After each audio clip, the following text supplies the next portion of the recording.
Oke guys, sebelum kita mulai ada baiknya dibantu like video ini, dan bagi yang baru bergabung silahkan tekan dulu tombol subscribe dan aktifkan loncengnya.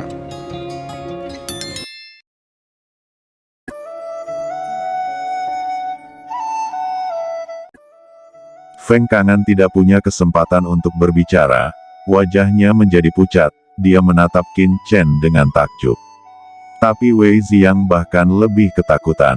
Dia menyaksikan adegan ini dengan tatapan kosong dan bergumam, tidak mungkin, bagaimana mungkin bahkan Master Pedang Feng Kangan bukanlah lawan anak itu. Gumamnya dalam hati, Qin Chen tidak repot-repot memperhatikan Feng Kangan sama sekali, sosoknya bergetar, dan seni pedang kata kematian diaktifkan. Cahaya pedang yang tak terhitung membanjiri langit, mengalir ke arah Feng Kangan. Tubuh Feng Kangan bergetar hebat, organ dalamnya hampir hancur, dan darah menyembur dari mulutnya. Pada saat kritis, Feng Kangan buru-buru meletakkan pedang kuno Banyu di dadanya sebagai penghalang. Kekuatan besar turun, pedang kuno Banyu di tangannya tidak bisa digenggam, dan langsung terpental ke langit. Feng Kangan terkejut dan ingin mengambil pedang kuno itu, tetapi melihat sosok Qin Chen berkedip. Qin Chen berkata, pedang ini tidak buruk, Ben Sao akan mengambilnya. Pedang kuno itu bergetar hebat, seolah melawan, tetapi ditekan oleh Qin Chen dengan kuat, dan akhirnya tidak bisa bergerak. Feng Kangan putus asa, mengetahui bahwa jika dia terus bertarung, mustahil baginya untuk menang. Sosoknya menjadi kabur, dan dia tiba-tiba menghilang ke dalam kehampaan. Tidak perlu mengejar, ucap Qin Chen melambaikan tangannya dan mengalihkan pandangannya ke segel luar angkasa. Jelas, segel ruang ini lebih penting. Bagaimana dengan Wei Xiang ini? Ucap Rao Yuangeng bertanya. Qin Chen menyipitkan matanya dan menoleh ke Lu Xian dan berkata, Lu Xian, bunuh dia. Cahaya hitam berkelebat, tenggorokan Wei Xiang langsung terpotong, darah menyembur keluar, dan nyawanya seketika melayang. Pada saat ini, ribuan mil jauhnya dari sini, sesosok muncul, terluka dan berlumuran darah. Itu adalah Feng Kangan yang terluka parah oleh Qin Chen dan melarikan diri sebelumnya. Dia berkata, sialan, jika bertemu lain kali, lelaki tua ini pasti akan menghancurkan tubuhnya menjadi ribuan keping. Tiba-tiba, terdengar suara, siapa yang ingin kamu hancurkan? Siapa itu? Teriak Feng Kangan terkejut. Tuan Pedang Feng benar-benar telah melupakan banyak hal. Tidak melihatnya sebentar, tapi sudah melupakan Ben Sao. Orang yang datang adalah Qin Mo. Ketika Qin Chen melihat Feng Kangan melarikan diri, dia tidak mengejarnya, justru karena Qin Mo diam-diam mengikuti dari samping. Serangan jiwa yang menakutkan melonjak ke dalam pikiran Feng Kangan, dan tiba-tiba gelombang badai muncul di benaknya. Segel pembunuhan jiwa yang tak terlihat diam-diam terbentuk dan mulai berakar di benak Feng Kangan. Qin Mo mencoba memperbudak Feng Kangan. Mata Feng Kangan berangsur-angsur menjadi bingung. Setelah beberapa saat, dia berlutut dengan satu lutut dan dengan hormat berkata kepada Qin Mo, Tuan. Qin Mo tersenyum sedikit, tidak berbicara, mengambil Feng Kangan, dan segera menyapu ke dalam lorong segel luar angkasa.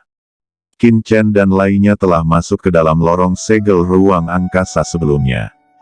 Ketika sampai, Saudara Chen, di mana kristal suci itu? Di mana istana itu? Ucap Lu Xian. Ada dunia yang sunyi di depannya.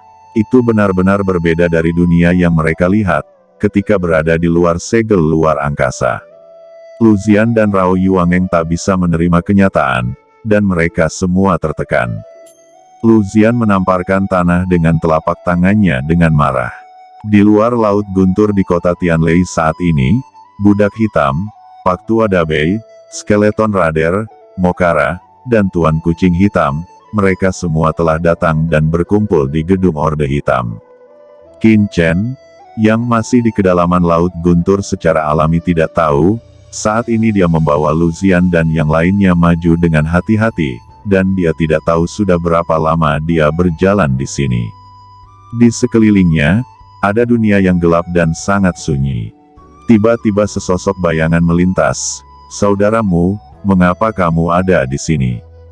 teriak Pu Xingqiang. Sosok itu adalah Mu Changwu, wakil ketua kamar dagang Xingsu. Dia berasal dari kekuatan yang sama dengan Pu Xingqiang. Dia adalah salah satu dari banyak pria kuat yang bergegas ke segel luar angkasa sebelumnya. Ucap Rao Yuaneng segera menjelaskan. "Kakakmu, ada apa denganmu?" Pu Xingqiang juga menemukan sesuatu yang salah dengan Mu Changwu saat ini, dan buru-buru bertanya. "Hati-hati," sebuah seruan terdengar, tapi sudah terlambat. Cahaya tajam melintas di mata Mu Changwu itu, tangan kanannya terangkat, dan ledakan pedang gelap tiba-tiba bergulir, dan bilah tajam itu naik beberapa kaki, dan tubuh Pu Xingqiang terkoyak seketika dari atas kepala hingga kakinya, membuatnya langsung tewas di tempat. Rao Yuaneng dan Lu Ziyan menarik napas, mata mereka penuh keheranan. Qin Chen tidak berani ceroboh, pedang kuno Banyu langsung dikorbankan, dan seni pedang kata kematian diaktifkan. Cahaya pedang yang terang bermekaran, segera bertabrakan dengan cahaya pedang yang gelap dari Mu Changwu. Qin Chen segera menembak dengan seluruh kekuatannya, bertarung dengan Mu Changwu ini. "Saudara Chen, kami akan membantumu," teriak Lu Ziyan, dan Rao Yuaneng juga tahu bahwa masalah ini mendesak, dan dengan cepat mengambil tindakan untuk membantu Qin Chen untuk menekan Mu Changwu. Tapi itu tidak berguna. Dengan hanya satu gerakan, Lu Ziyan terkejut dan terbanting keluar, sudut mulutnya berdarah, dan terlihat malu. Rao Yuaneng bahkan lebih parah, dia juga menyemburkan darah, dan dua tulang rusuknya patah. Keduanya pucat dan menderita pukulan yang belum pernah terjadi sebelumnya. Api iblis King Lian. Qin Chen dengan cepat mendesak api iblis King Lian-nya. Wajah Mu Changwu segera menunjukkan ekspresi ngeri menatap api iblis King Lian. Qin Chen mendengus dingin, mendesak kekuatan api iblis King Lian secara ekstrim. Mu Changwu menjerit keras, dan semua pakaiannya terbakar. Memperlihatkan seluruh tubuhnya yang ditutupi rambut hitam, itu terlihat seperti monster. Mu Changwu berteriak, tidak mampu menahan kekuatan api iblis King Lian dan segera melarikan diri. Qin Chen secara alami tidak akan membiarkan Mu Changwu melarikan diri, dan segera mengejarnya. Qin Chen ragu-ragu sejenak, dan mengangkat tangannya, dua kilatan api tiba-tiba melesat ke tengah alis Lu Ziyan dan Rao Yuaneng. Qin Hen berkata, "Aku akan mengejar Mu Changwu, ikutilah di belakang. Jika kalian tidak dapat mengikuti, nyala api ini juga dapat menjamin keselamatan Anda untuk sementara." Ucap Qin Chen yang kemudian menghilang di depannya. Meninggalkan Rao Yuaneng dan Lu Ziyan yang ketakutan, dan mereka berusaha buru-buru mengejar Qin Chen. Tapi kecepatan Qin Chen dan Mu Changwu terlalu cepat, jauh melebihi mereka berdua. Hanya dalam beberapa saat, mereka telah kehilangan sosok Qin Chen. Keduanya tersenyum pahit. Keduanya yang masih merasa tidak nyaman saat ini saling berpelukan untuk menghangatkan diri dan berjalan beriringan. Sosok Mu Changwu benar-benar hilang, dan apa yang dilihat Qin Chen adalah sebuah tebing. Di kedua sisi tebing adalah jurang tak berujung. Di seberang tebing, ada kabut hitam tebal. Di manakah tempat ini? Ada energi iblis yang tak ada habisnya. Mayat-mayat aneh, serta bayangan gelap yang bisa mengendalikan pikiran orang. Ini bukan seperti tempat harta karun, tapi tempat pemakaman. Gumam Qin Chen berkedip. Kemudian dia memulihkan ketenangannya, matanya menjadi sangat dalam, dan dia tidak lagi menyembunyikan sifatnya. Jika seseorang melihat penampilan Qin Chen pada saat ini, dia akan terkejut, apakah ini benar-benar hanya seorang pemuda. Mata bijak itu sepertinya bisa melihat segala sesuatu di dunia, dan napas yang memancar dari tubuhnya lebih seperti Tian Jiao tak tertandingi di dunia. Qin Chen bergumam, jika tempat ini benar-benar konspirasi istana berkabut, kemungkinan besar itu bukan pengaturan istana berkabut sendiri, tapi mungkin salah satu peninggalan ras iblis alien, seperti dunia Yu kuno, tapi apa tujuan akhir dari Misty Palace? Apakah itu untuk menumbuhkan master dari Raja Iblis, seperti di dunia Yu kuno, atau apakah itu sesuatu yang lain? Pikir Qin Chen serius. Pada saat ini, Qin Chen tidak tahu bahwa Sang Guan Xier pun telah datang ke Laut Guntur. Kemudian Qin Chen mendesak metode rahasia jiwa dan mencoba yang terbaik untuk mencegah rasa pusing yang melanda yang sangat sulit untuk dihilangkan sama sekali, dan dia hanya bisa menahannya. Qin Chen terus memikirkannya, dan bergerak maju dengan hati-hati. Entah kenapa, perasaan yang sangat aneh menghantui pikirannya, membuatnya merasa ada sesuatu yang salah. Qin Chen segera mentransmisikan suara ke Lao Yuan, tetapi tidak peduli bagaimana dia memanggil Lao Yuan di lempeng giok keberuntungan semesta masih tetap diam, seolah menghilang. Dia langsung terkejut di dalam hatinya. Sebelum dia sempat bereaksi, dia merasakan energi hitam yang tak terhitung jumlahnya berkerumun di benaknya. Itu hanya sesaat pikirannya meraung dan bahkan menjadi berantakan. Saat berikutnya dia merasakan tebing di depannya hancur, dan berubah menjadi hutan belantara, dan di hutan belantara, ada tulang-tulang besar berdiri mengelilinginya. Qin Chen mendengus, dan satu-satunya jejak kecerdasan mental membuatnya segera memasuki lempeng giok semesta. Untungnya, hubungannya antara cakram giok keberuntungan masih ada. Ketika dia memasuki cakram giok, Qin Chen kembali merasakan ketenangannya. Energi sihir hitam yang menakutkan dan mayat yang tak terhitung jumlahnya menghilang tiba-tiba. Qin Chen, kamu akhirnya masuk. Suara Lao Yuan terdengar. Dia juga merasa bahwa Qin Chen tidak dapat dihubungi, tetapi untungnya Qin Chen sendiri memasuki lempeng giok semesta. Qin Chen menghela nafas, duduk di lempeng giok keberuntungan semesta dan mulai menjalankan teknik Dewa Kaisar Ju dan garis darah guntur untuk mengusir energi iblis di benaknya. Di lempeng giok keberuntungan semesta, Qin Chen dapat mengendalikan dunia hanya dengan beberapa kali bernapas. Jejak energi magis hitam disempurnakan olehnya dan ditangguhkan di depan matanya. Melihat aura hitam ini, Qin Chen juga diam-diam terkejut.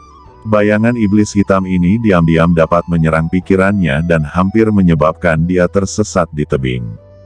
Itu telah melampaui metode iblis alien biasa. Semua hanyalah ilusi. Qin Chen menghela nafas dan berkomunikasi dengan Lao Yuan, bahkan Lao Yuan tidak tahu asal-usul energi iblis ini. Setelah memikirkannya, Qin Chen tahu bahwa tidak ada gunanya tetap tinggal di lempeng giok keberuntungan semesta. Sosoknya bergetar, dan dia muncul kembali di tebing. Begitu Qin Chen muncul di tebing, energi magis dan ilusi yang tak ada habisnya datang lagi.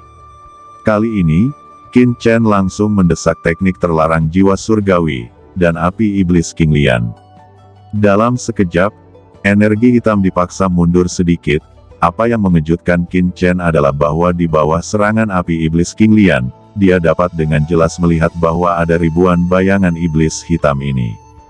Bahkan kulit kepala Qin Chen mati rasa, apakah bayangan gelap itu merangkak keluar dari jurang ini? Qin Chen tidak bisa mengerti, jika bayangan hitam ini merangkak keluar dari jurang, mengapa bayangan hitam itu tiba-tiba menghilang di bagian tengah? Qin Chen tidak bisa memikirkan alasannya, meskipun bayangan hitam tidak memiliki fitur wajah. Ada terlalu banyak bayangan ini, dan dia tidak bisa membunuh mereka dengan basis kultivasinya saat ini.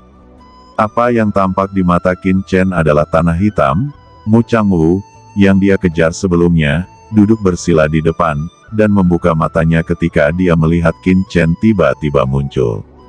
Haha, akhirnya aku menemukanmu. Ucap Qin Chen menyipitkan matanya dan tersenyum tipis. Qin Chen terkejut. Kekuatan Mu Changwu ini tampaknya lebih kuat dari sebelumnya. Pedang kuno Banyu muncul di tangan Qin Chen, dan pada saat yang sama, sebuah labu hitam muncul. Ketika labu ditampar, semut pemakan ki dan serangga api bergegas menuju Mu Changwu. Mereka melahap kekuatan penghalang Mu Changwu. Sesaat kemudian, tanah meledak, dan sebuah kerangka tiba-tiba muncul dari sana.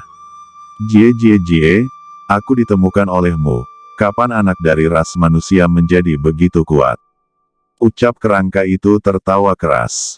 Qin Chen menatap dan berkata, iblis alien. Dia jelas merasakan aura iblis alien dari kerangka ini. Hei, apakah kamu benar-benar tahu bahwa kursi ini adalah iblis alien? Anak laki-laki, siapa kamu? Ucap kerangka memandang Qin Chen dengan heran dan mengerutkan kening. Harusnya aku yang bertanya padamu, sebenarnya tempat apa ini? Mungkinkah ini adalah tempat tinggal iblis alien Anda di zaman kuno? Dan apa yang terjadi dengan Mu Changwu ini? Tanya Qin Chen mendengus dingin. Mata Qin Chen serius, dia mendesak Zen Moding. Zen Devil Cauldron, bagaimana kamu bisa memiliki harta seperti itu ada padamu? Ucap kerangka itu ketakutan. Di lain sisi, tubuh Mu Changwu penuh dengan energi iblis, rambut hitam melonjak, dan sejumlah besar semut pemakan ki dan serangga api tiba-tiba terguncang. Qin Chen mengerutkan kening, tetapi tidak panik. Pedang kuno Ban Yu langsung diaktifkan olehnya. Pedang petir surgawi yang dia peroleh dari Feng Yulei juga dikeluarkan. Pedang guntur langit berubah menjadi cahaya guntur, dan kedua pedang kuno bergabung untuk menghadapi Mu Changwu, dan segera menghentikan Mu Changwu sepenuhnya. Dikombinasikan dengan semut pemakan ki dan serangga api, bahkan pedang karat misterius ikut dikeluarkan. Di bawah kuali penekan iblis, kerangka dan Mu Changwu mengerang kesakitan. Qin Chen, hati-hati, ini adalah darah orang suci yang kuat. Lao Yuan tiba-tiba berseru. Qin Chen, iblis alien ini telah terluka parah sebelumnya, dan sekarang dia belum pulih dari luka-lukanya, dan darah alam suci memiliki waktu yang terbatas. Selama darah di tubuhnya habis, dia bisa dengan mudah ditangkap. Ucap Lao Yuan ketika bertabrakan dengan kekuatan ras alien ini. Lao Yuan terkejut, kedua belah pihak bertarung dengan liar bersama-sama. Pada saat kritis, hati Qin Chen bergetar, dan dia tidak peduli tentang hal lain, dan dengan keras mendorong pedang karat misterius, memicu kekuatan misterius dalam pedang karat. Pedang karat misterius itu dihidupkan kembali dalam sekejap, dan cahaya hitam yang menyilaukan mekar di pedang itu, dan kekuatan yang menakutkan meledak. Kali ini, pedang karat misterius tidak lagi mempengaruhi pikiran Qin Chen. Sebaliknya, pedang karat misterius itu bergetar hebat, seolah-olah dia merasakan sesuatu yang membuatnya sangat bersemangat. Dengan tawa kecil, cahaya pedang menyala, dan telapak tangan iblis asing, tiba-tiba dipotong oleh pedang dan dipelintir menjadi ketiadaan. Dan telapak tangan yang terputus itu pecah berkeping-keping, dan jejak aura hitam pekat keluar. Itu adalah jejak kekuatan yang terkandung dalam setetes darah suci itu. Pedang karat misterius itu mekar dengan cahaya hitam, dan jejak kekuatan itu tidak disengaja tertarik, dan benar-benar ditelan oleh pedang karat misterius. Adegan tiba-tiba ini membuat Qin Chen tercengang. Setelah menelan jejak kekuatan esensi dan darah, keinginan kuat muncul kembali di pedang karat misterius. Seperti orang yang telah lapar selama berhari-hari, dia seperti kilat, bergegas ke iblis alien, dan dengan cepat mengayunkan pedang karat misterius. Setelah melahap banyak darah, pedang karat misterius akhirnya tidak bisa menahannya, dan menusuk ke dada iblis alien dengan tawa. Setan alien tiba-tiba layu dengan kecepatan yang terlihat dengan mata telanjang. Aura daging dengan cepat mengering, dan benang sutra hitam yang mengandung aura asli dengan cepat ditelan oleh pedang karat misterius. Tidak, saya tidak bisa membiarkan pedang karat misterius membunuh iblis alien ini. Wajah Qin Chen berubah. Dia akhirnya menemukan iblis asing yang mungkin tahu sesuatu tentang tempat ini. Setelah melihat ini, Qin Chen segera menangkap kerangka iblis alien dan dengan cepat membawanya ke lempeng giok semesta. Dalam cakram giok keberuntungan, Qin Chen dengan cepat meremas tangannya, dan serangkaian kekuatan jiwa yang tak terlihat menyebar, menyelimuti iblis alien. Kamu benar-benar ingin mencari jiwaku. Setan alien ini langsung memahami pikiran Qin Chen, dan tertegun sesaat. Qin Chen menarik napas dalam-dalam, dan teknik terlarang jiwa surgawi digunakan. Serangkaian pesona jiwa dengan cepat berubah menjadi lingkaran cahaya, membungkus iblis alien, dan mulai meresap ke dalam jiwanya. Kemudian, akhirnya berhasil. Qin Chen sangat gembira dan mulai membaca memori di benak iblis alien ini sedikit demi sedikit untuk memahami asal-usul tanah iblis kuno ini.